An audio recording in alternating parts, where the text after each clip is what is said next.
So yesterday I did a premiere of doing part 2 of preparing a plesiosaur specimen that I found, and today I just thought I'd do a short video on how to clean an air tool, or at least how I've learned to do it. So this is the air tool in question that I used to prepare the fossil. It is a ZPT-Trilobite by ZOIC Palaeotech, and it is very dirty. So first thing you do is just clean off the outside muck. Paper towel is more than enough for this.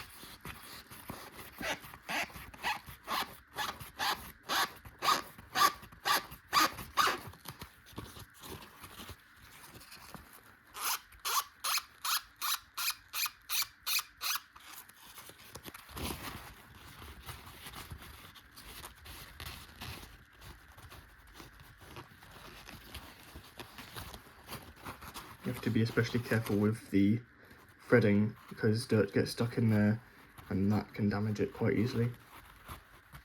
So I just dig my nail into the base threading, the base of the thread, and then just rotate it all the way up. And that'll get out most of the dirt on it.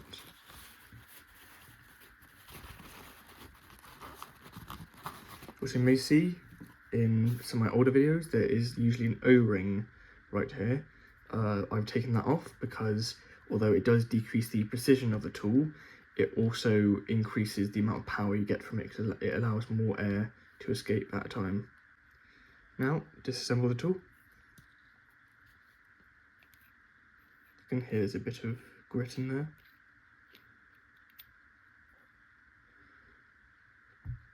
Start off with this side.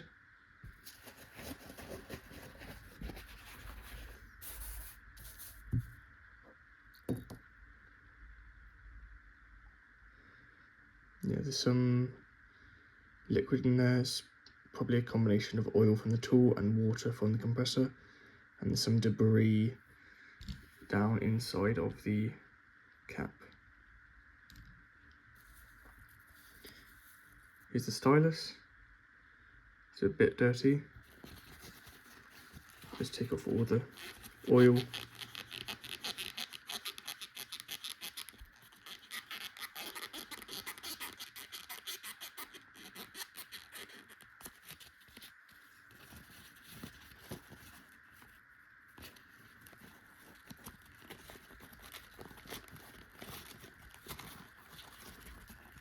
Around each of these layers.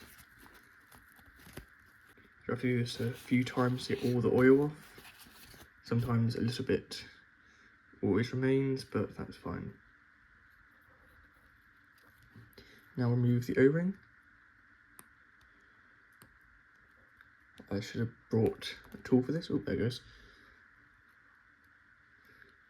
It's looking nice in there.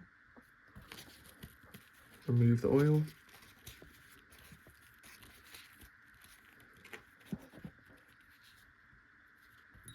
And just clean the O-ring a bit. I did a thorough clean before the prep, so it's not too bad at the moment. See, there's a lot of oil in the O-ring.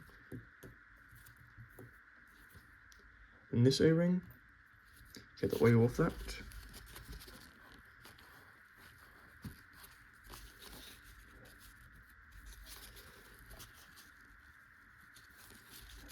And the spring, as always, is the hardest to clean. If you just roll it and do the ends, it should be okay. Now, luckily, these two O-rings are different diameters, so you can't mix them up. Only one will fit in the base.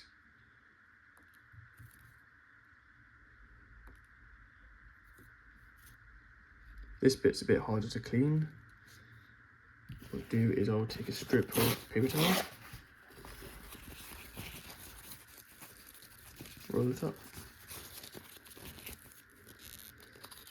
and insert it into the head. You should get most of the grime out. You might leave a bit of paper towel, but you can get that out with wooden dowels or toothpick or something. It's always going to be a little bit of residue in there. Just do best to remove as much as possible.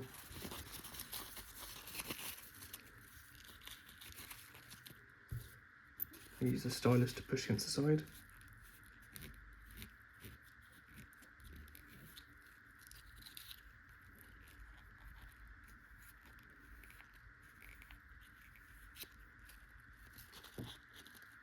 And now there's just the stuff in the very bottom there, which is harder to remove.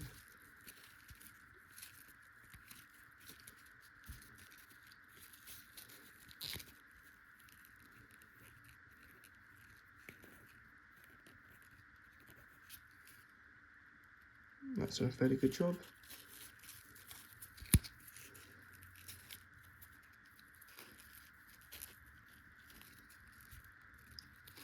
When you do this with paper towel, just remember to get as much of the leftover fibres from the towel out as well when you're done.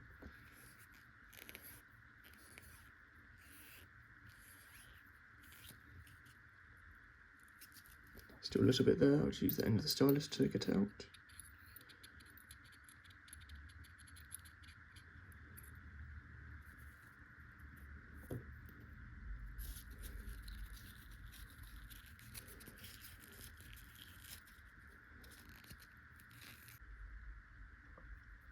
If you want to clean right down in the hole here, the best thing to do is to get a bit of thread, or like cleaning thread, and pull it through, but that's on very rare occasions do you have to do that. Still clean at the moment. And it's also very rare you have to go in there, because usually the air blasts most of the debris out.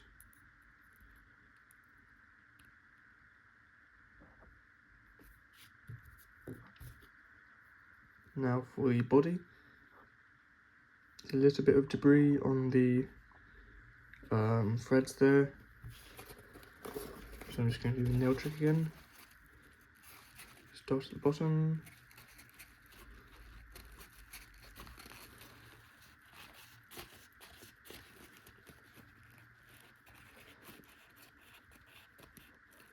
make sure I can actually get on it.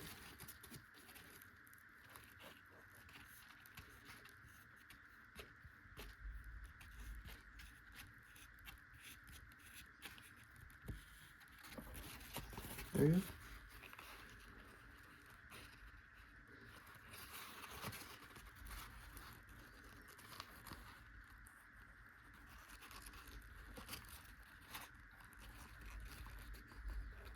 This bottom O-ring is very hard to get off without damaging it, so you should just leave it on. It's very rare for dirt to get trapped under there anyway.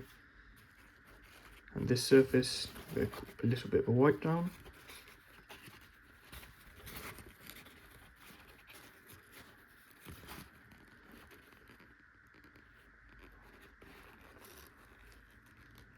That's all it typically needs. To repair or clean the bit down here, it takes a lot more work to do, which I don't have the expertise for, and you might be able to hear it.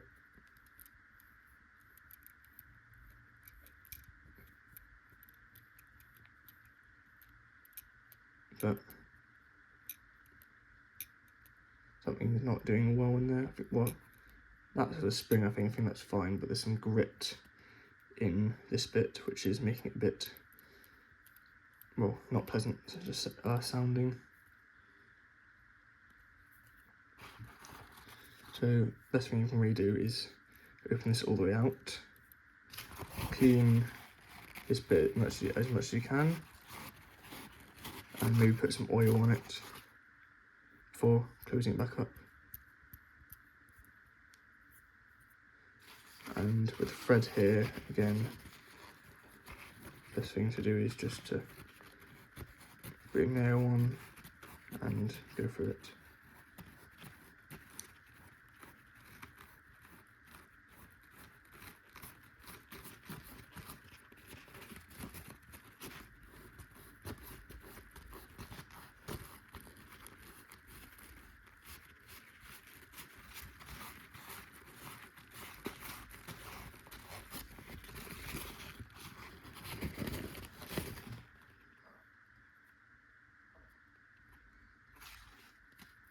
That's typically all the cleaning you will need to do on your air tool. typical day. You can also clean the inside of here and the cap.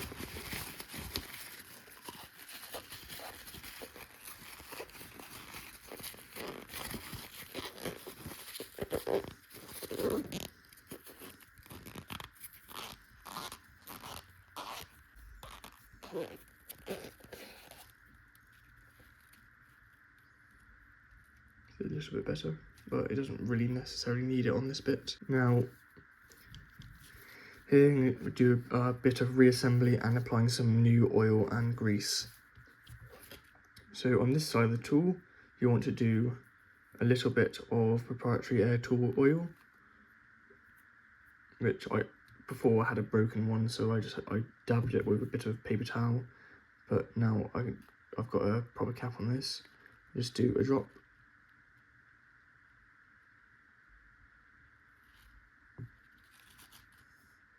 Let it flow all the way around.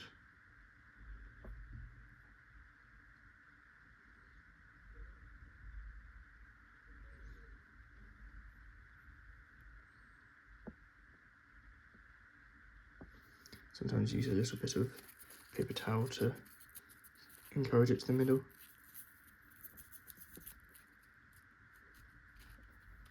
You don't have to worry about putting too much excess on as long as none drips out, because a lot of all the excess will get blasted out when you turn the tool on.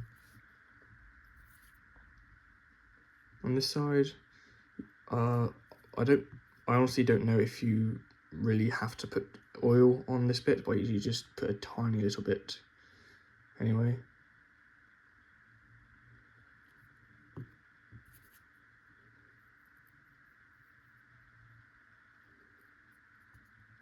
And then you're going to put on the large O-ring. It's a nice snug fit. And then on that, you're going to use your grease. Except my hands are now really oily.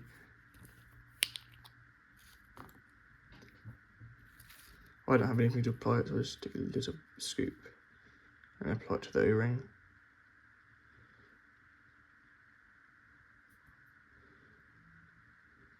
You don't have to worry too much about the amount you put on, just a generous amount.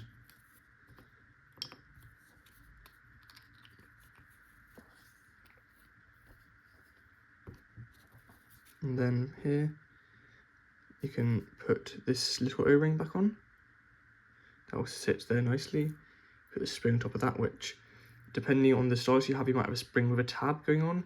If you have that, you need to make sure it seats into this hole here when you do that. Otherwise, it will not, well, it won't be good for the tool.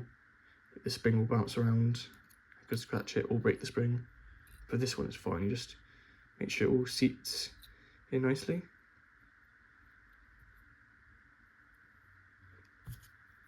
And then you can just screw the two halves together.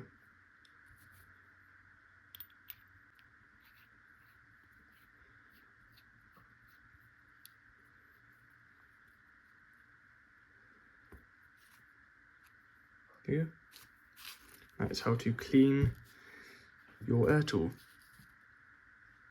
at least on an everyday basis. Also, I recommend doing a little coating of oil over the whole tool when you're not using it to make sure it doesn't rust.